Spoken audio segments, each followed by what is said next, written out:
교리문답 30문부터 33문, 제네바 교리문답 30문부터 읽습니다. 교도하도록 합니다. 이제 둘째 부분으로 들어가 봅시다. 그 아들 우리 주 예수 그리스도를 믿사오니. 이 부분에서 말하는 것의 의미가 무엇입니까? 그것은 하나님의 아들을 우리의 구원자로 인정하는 것과 그분이 어떻게 우리를 죽음에서 구해내어 우리에게 구원을 얻게 해주셨는가를 말하는 것입니다. 당신이 그분을 예수라고 말하는 것은 무슨 뜻입니까? 그것은 구원자라는 뜻입니다. 이 이름은 하나님의 명령을 받은 천사가 그분에게 주신 이름입니다. 이 말은 예수님이 이 이름을 사람들로부터 얻었다는 것보다 더 가치가 있다는 말입니까? 확실히 그렇습니다. 하나님께서는 예수님께서 이렇게 불리기를 원하셨기 때문에 실제로도 그대로 부르셔야 합니다. 사도신경의 두 번째 내용에 이제 그리스도에 대한 고백들을 소개합니다. 예수님에 대한 고백은 간략하게 먼저 그 외아들 우리 주 예수 그리스도를 믿사오니 라고 예수님의 존재에 대한 부분을 소개합니다.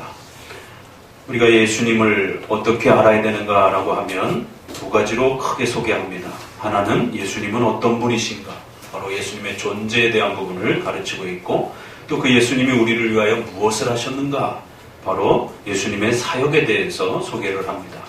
바로 이 예수님의 존재와 사역을 정확하게 이해해야만이 복음을 이해하는 것이고, 바로 거기에 구원의 고백이 담겨 있는 것입니다. 사도신경은 바로 그 첫 부분인 예수님은 어떤 존재인가, 이것을 여러 가지 이름을 담아서 한 고백으로 그 외아들 우리 주 예수 그리스도를 믿사오니 라고 이렇게 고백한 것입니다. 이 짧은 표현 안에 그리스도의 존재에 대한 모든 내용들이 다 담겨 있다라고 이렇게 볼 수가 있는 것입니다. 특별히 이 부분들은 우리가 배워가는 마가복음하고도 연결되어 있기 때문에 또 겹쳐서 또 이해되어질 수 있습니다. 새 사도신조는 그 유일하신 아들 이렇게 번역되어 있기도 합니다. 그래서 외아들, 유일하신 아들, 바로 주님이시고 예수님이시고 그리스도이시다. 네 가지가 나오죠. 하나님의 아들, 주님, 예수, 그리스도. 바로 이 고백은 이성 일인격이라고 하는 우리 장로교회의 아주 중요한 기독론에 속하는 바로 예수님의 존재를 우리가 어떻게 이해해야 됩니까?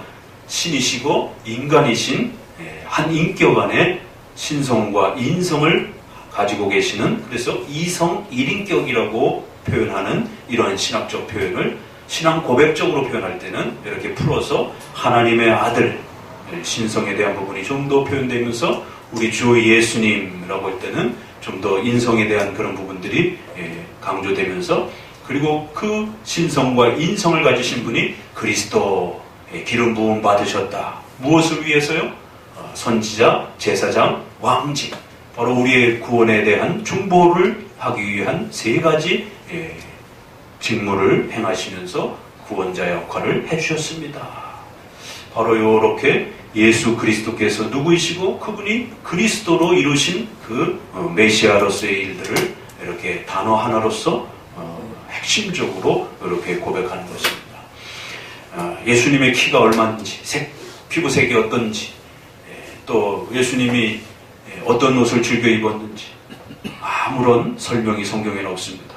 로마 가톨릭에서 예수님의 또 성의가 발견됐다고 해갖고 또 얼마 전에 또 막 대거 아주 큰 또 이슈를 일으키고, 또 그것이 진짜냐 가짜냐 막 이래가지고는 참 쓸데없는 그러한 아무런 구원의 지식에 아무런 의미가 없는, 그래서 그 성의를 통해서 예수님의 키가 얼마고 예수님의 골격이 어떻고 예수님의 얼굴이 어떻고 아무런 의미가 없는 것입니다. 지난 2000년 동안 우리가 구원받기 위해서는 반드시 예수 그리스도께서 누구신지, 어떤 일을 하셨는지. 자, 이제 이러한 고백은 바로 이처럼 하나님의 아들을 우리의 구원자로 인정하는 것과 그분이 어떻게 우리의 죽음을 위해서 죽음에서 구해내어 우리를 구원받게 해주셨는가, 바로 이 내용을 가르치는 것이지, 예수님이 정치적인 어떤 리더라든가 어떤 경제적이고 물질적인 어떤 풍요로움을 주는 어떤 그러한 경제적 리더라든가 인권운동을 하는 그런 어떤 대표적 사회운동가라든가 이러한 잘못된 예수 그리스도에 대한 이해는 우리를 구원으로 이끌지 못한다는 것입니다.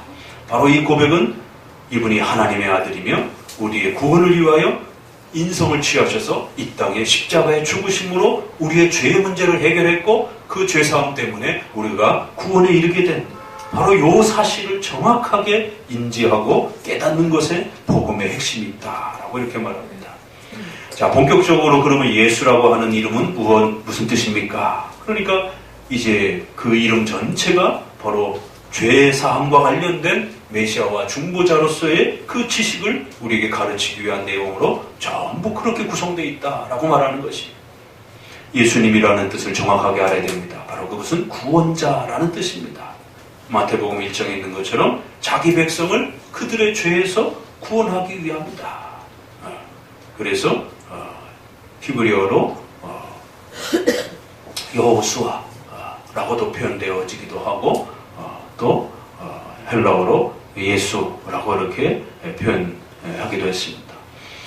구원자, 우리의 죄를 해결해 주시는 분, 이런 이름으로 예수님의 이름을 지으라라고 그렇게 성경에 소개가 됩니다. 그 이름조차에서도 이처럼 분명히 예수님이 누구시고 어떤 일을 할 것인가를 명확하게 하려고 했다는 것입니다.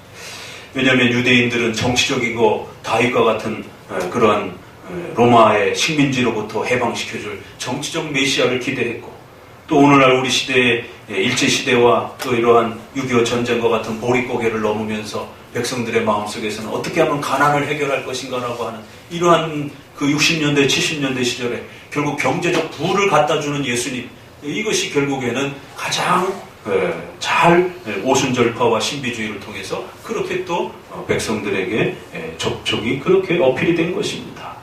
그러나 예수님은 그런 분이 아니라는 겁니다. 그 이름에서조차 죄에 대한 문제를 해결해 주기 위해서 예수님이라고 불려야 된다.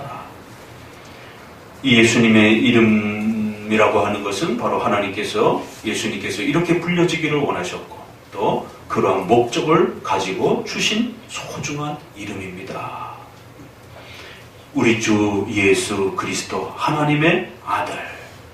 마태복음 16장에 베드로가 그 유명한 신앙 고백을 하죠. 주는 살아계신 그리스도여 하나님의 아들이십니다. 바로 이 고백이 그대로 이렇게 들어온 겁니다. 그러니까 초대교회 때는 마태복음 16장의 이 한 소절을 고백해야만이 세례를 주었습니다. 그런데 이제 자꾸 이단들이 등장을 하게 되면서 예수님에 대한 정확한 신앙 고백을 더 요구할 수밖에 없는, 이단들도 그렇게 비슷하게 고백을 하기 때문에 점차로 그리스도에 대한 고백이 확대되어지면서 사도신조에는 그 첫 소절이 이렇게 들어왔고 또 거기에 대한 설명들이 따라붙게 된 것입니다. 그래서 사도신경에는 그리스도의 존재와 그리스도께서 우리를 위하여 이루신 구원의 메시아로서의 사역이 좀 더 풍성하게 그렇게 소개가 된 것입니다. 이제 두 번째에 대한 사도신경의 본문으로서 예수님에 대한 이러한 소중한 또 가르침을 마음에 또 잘 간직하시기를 주의 말씀으로 권면을 드립니다. 기도합니다.